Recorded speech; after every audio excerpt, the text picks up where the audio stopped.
আমি মাঝখানে আমার নতুন পদে এই পরিবারের সঙ্গে নষ্ট করতে চাই না।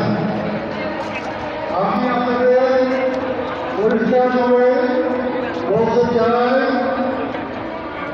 আন্তর্জাতিক কমিটি এটা সারা পৃথিবীতে প্রচারিত হচ্ছে। এখানে মূল কথা হচ্ছে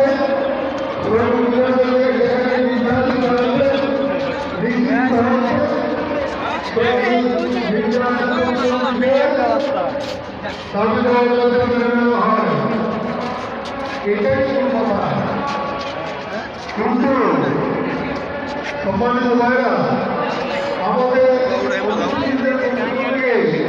আমরা বুঝতে পারলাম যদি সত্যিকার অর্থে আল্লাহ রাসূল সাল্লাল্লাহু আলাইহি ওয়াসাল্লাম যেভাবে সমনীতি সাজিয়েছেন, ঠিক সেভাবে যদি আমরা সমনীতি সাজাতে পারি তাহলে শ্রমিকদের আর কোনো সমস্যা থাকবে না।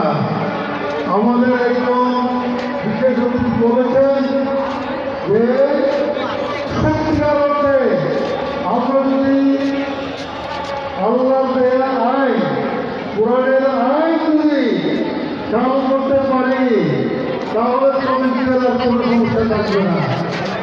বাংলাদেশ শ্রমিক কল্যাণ ফেডারেশন এই লক্ষ্যকে সামনে রেখে কাজ করে